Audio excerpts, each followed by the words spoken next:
If you play sports, you're supposed to learn how to play that sport and get better. But if you're an athlete, you know that's not true. And if you're not an athlete and you want to become one, you're in for a rude awakening, baby.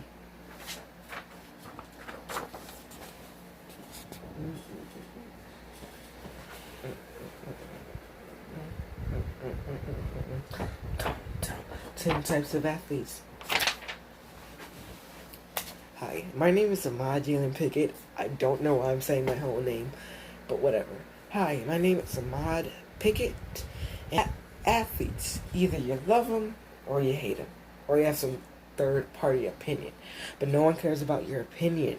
So, here are, and I know all athletes are different, but we're generalizing people in this video. Number one. Number one, the athlete. Now, this is the person that isn't an athlete. Like, they only joined the team because either someone they liked or their friend was on the team.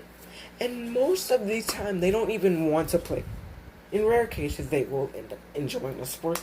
But 100% of the time, it will end up going like this. They never will want to play.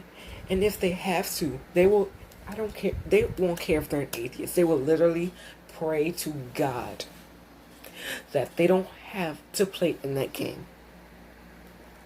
This is how much they don't want to play. Number two, the newbie. Now, this is that player that just decides randomly one day that they're going to become an athlete or play a sport or whatever. This is 1,000,000% me. What up, soccer team for Truman? This is a 100% true story. So one day in gym, I was just literally kicking a pencil around on the ground in gym for some reason. I don't know why. And then I was like, then one of my friends, Santiago, I don't know if I can say his name, but whatever. He was saying, you should try out for the soccer team. And I was like, yeah. And my other friend, Alejandro, was like, really? So this can either go one or two ways. One, you join a team and you end up learning more and more about it.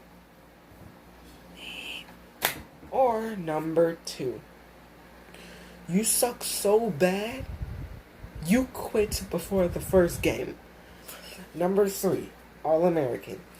Now this player is the best and most important player on the team. Because without them, you wouldn't win the game. Everybody knows that they're the best and no one can compete with them. So, I'm not this player, but I know someone who is this player.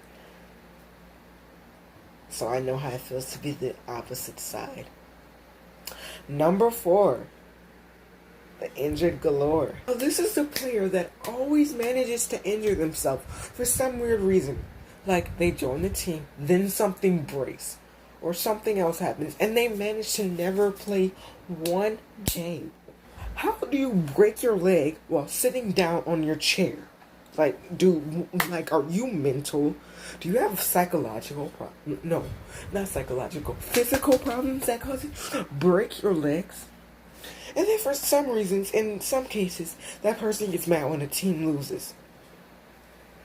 Like, dude, you trip yourself standing up. Get out of here, dude. Number five, the trash talker. Now, this is the most arrogant player on the team. They always think they're the best player. And in some cases, they're worse than you are. Now, here's a little personal anecdote that I can add to this video. I know I sound like a nerd. But a personal anecdote I can add is that for my soccer game, it was one of our games, and so the goalie, he was not scoring that. Dang it! Okay.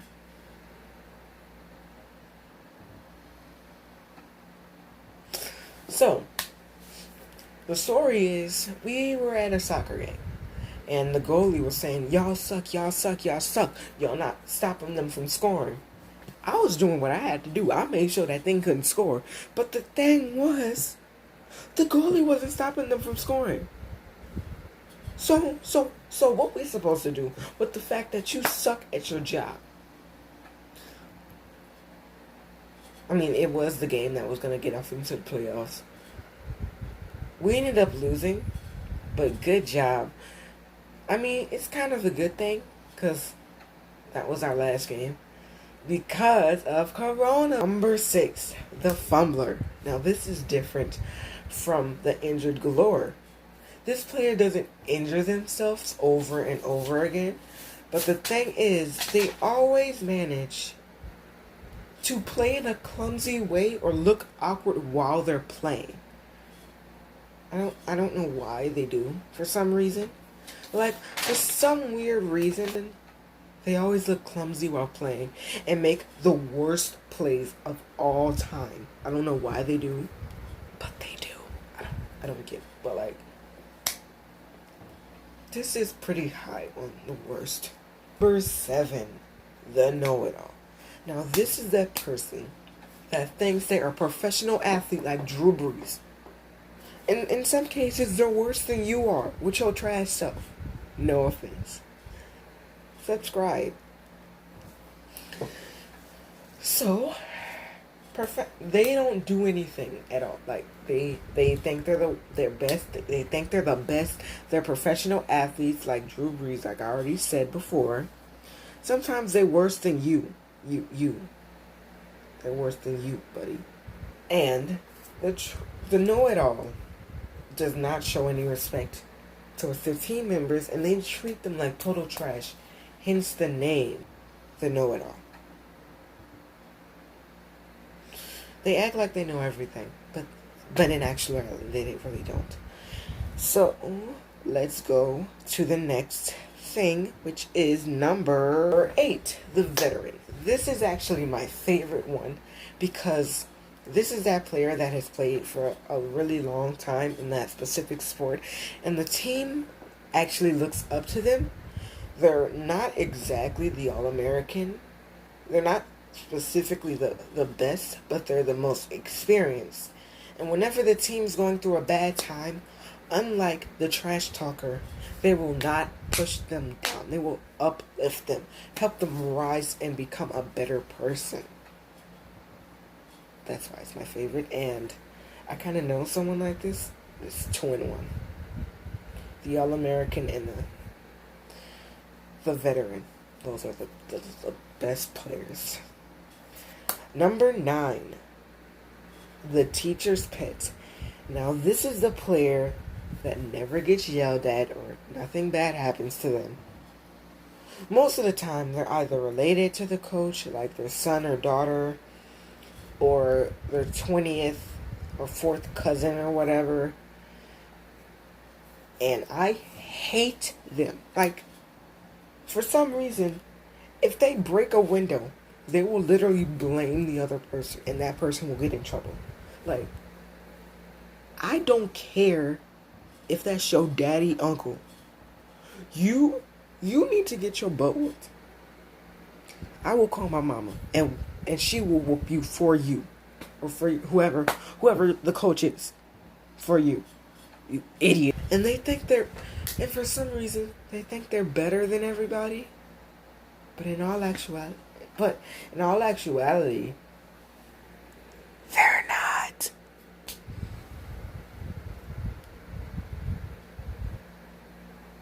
I hope you heard me if you are this person. And number 10, the former athlete. Now, this is the worst type of athlete. Now, this athlete is way past their prime, and they recently, or for a long time, just had a human pop out of them, like just drop onto the ground. And then they decide to shove them into that sport. And they started to shove them into that sport. And this can go either one or two ways. One, that kid grows up loving that sport, and then they love that sport, and then they love their parents, and if they make it into the NFL or whatever, NBA, hockey, fucking curling for all that matters. Like, curling. If you don't know what curling is, you need to watch the Simpsons episode when, I don't know exactly what season, but like for some reason they just, and then they just swipe a broom. They just swipe a broom and make sure that it goes into the ring of that circle. I don't know anything about curling, but, or number 2, which is more likely, they hate the sport, they still have to play because their parent is forcing them, and then they grow up to resent their parents. If you resent your parents, give me a giant thumbs up and subscribe. Bonus number 11. I'm retarded. Why are you listening to me? I'm just some random dude on YouTube who has no subscribers, no likes, no dislikes. I would be fine with a dislike, because that means someone showing their opinion. Like, legit. But if it does apply to you, subscribe, click the like button, dislike button. I'm just kidding. But if it does apply to you, like it and subscribe. Okay. Go to the end card. Go to the end card. I'm out. Losers. Hi. If you liked it, subscribe and like. And if you did not like it, tell me what you did not like in the comments below. If you want to watch my other videos, here's my other video from yesterday telling you what this channel is going to be about. And here's my first video. It's worse than this one, but I'll get better over time. I promise. Thank you for watching, and goodbye.